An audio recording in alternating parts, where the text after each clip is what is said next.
So, ayan guys, pang 5-star hotel ang lasa nito. So, watch until in guys. Please do comment, like, and subscribe. And also hit the notification bell.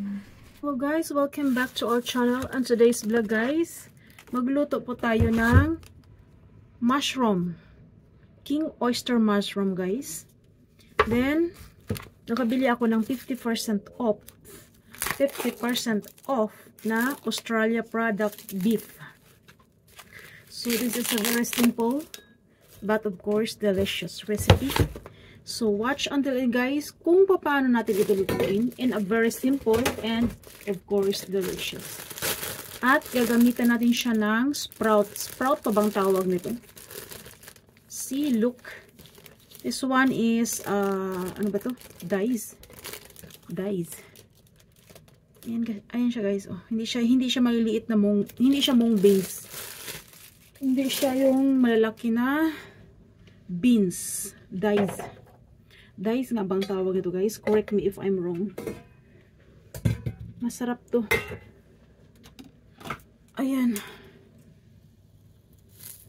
So from garden to table, joke. May ugat pa eh. Parang sarili mong tanim. Diba? Ang tsaya-tsaya, ang bango-bango. Ang bango. Naalala ko agad ang kambing pag makakita ako ng ganito. Siguro ang sarap-sarap ng kain ng kambing nito. You know?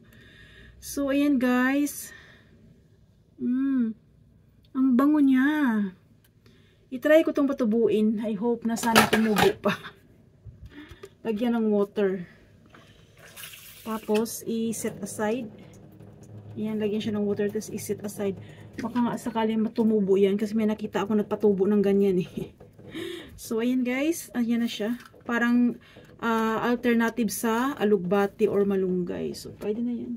Pwede na yan. Sino may sabing hindi pwede? Joke lang. So, ito na yung ating beef. 50% off siya. So, sobrang naka-discount ako. 352 na lang siya instead of 700 or 800, diba? So, very perfect yung timing ng pagpunta ko sa supermarket. So, yun guys, sa ating beef, ilagyan po natin siya ng olive oil. Olive or cooking, pwede na.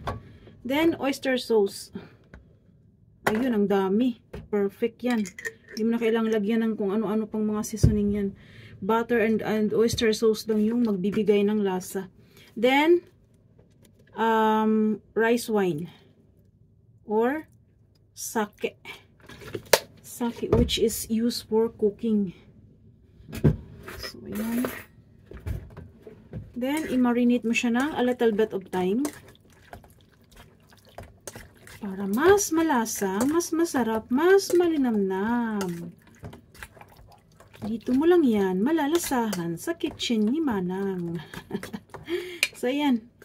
Then, our mushroom oyster, no need to slice or to cut it into knife. You can use your hand.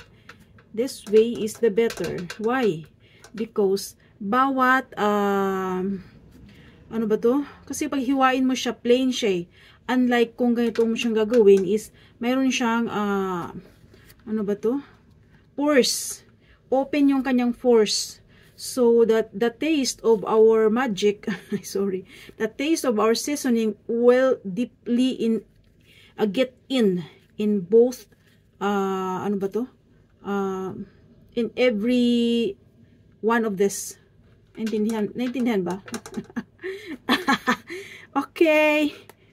Let's go Tagalog. Kasi kung hihiwain mo siya, plain siya. So, wala siyang open. Hindi ganun ka-open yung pores niya. Unlike kung ganitong way is ano ba to? Manunuot sa kanya ang lasa na ating gagamitin. Okay? So, ganun lang po yung kasimple guys. Huwag mong pahirapan ng sarili mo pa English pa. So, mabisaya lang day. Bisaya lang nato ni day. Yun sa man. Hello sa mga Bisaya, shout out. Basta Bisaya, gwapo-gwapa gid na day. Correct me if I'm wrong. Ang nakasabot makatawa ang wakasabot magbagot-bot. So, ganun lang. Himay-himayin mo lang siya through the hand, no? Para mas masarap siya. At talagang ramdam mo ang kanyang pagiging kabute or mushroom. So, ito yan. And this is my favorite, guys. Meaty taste siya. At siya yung texture niya, guys. Kahit ma-overcook siya, ang texture niya still in there. The enjoyable texture of this is very enjoyable. Kung ano ba nagsasabi ko. So, yun na, guys. Let's cook now. Without putting any oil kasi nilagyan natin siya ng olive kanina. So, yun. Parang semi-grilled na semi-tinula. Joke lang.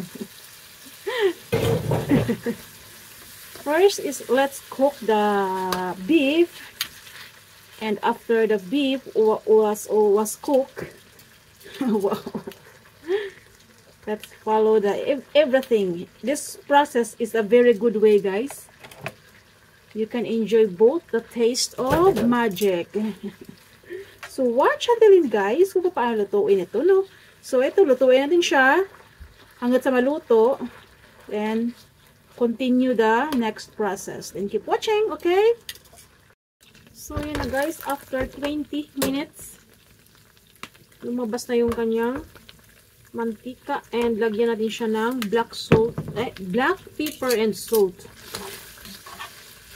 Then, at this moment, atin siyang i-separate, guys. Para ma-preserve yung kanyang lasa. To preserve the original taste, because utang munggos, joke. Kasi kung i-stay mo lang siya dyan kasama ang mga gulay sa gisa-gisa mo, mawawala yung kanyang sariling lasa, so you cannot enjoy the taste. Okay, yan, lutong-luto na. Pwede mo nang itapping sa iyong pagkain o yung kanin. Then let's use butter and garlic paste. Spicy ito, guys, spicy garlic paste. Natin siyang pasarapin. Simple recipe but delicious. So, hindi natin kailangan gisahin ng mahabang panahon dahil yung ating garlic ay paste na. So, lutong-luto na yan. Then, ilagay natin ang carrots.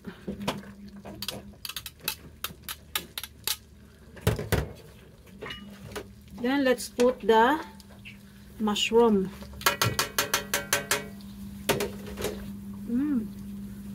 Ang bango ng garlic at butter. My gosh. Namit gidyahaw. Ay, abaw. Kanamit gidya bala.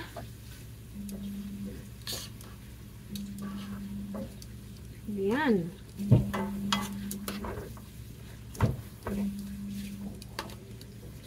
Then, atin siyang lutuin, guys. To 5 to 10 minutes, guys. Kailangan lutong-luto yung ating mushroom. Para sure na luto siya. Mo, diba? Then, keep watching, guys. So, yan na siya, guys. Oh. As in, ang bango, guys. At ang sarap. Amoy mushroom, na butter, na garlic. Then, at this time, ilagay na natin yung ating beef. So, yan. At least, hindi nasira yung lasa ng beef natin. Okay? Yan po yung sikreto, guys, ng mga 5-star hotel. Joke lang. Then, lagay na natin ngayon ang ating gulay. O, diba? Ganyan lang yun. Ganyan lang yan kasarap, guys. Simple lang siya, pero masarap. Ang bango. Ang bango ng gulay na to. Very delicious, guys. You don't need to ask, is that delicious? Amoy pa lang. Alam mo na masarap. Diba? So, guys, maraming salamat sa mga nanood hanggang dulo. Nanood ka hanggang dulo without skipping the ads. Maganda't pogi ka.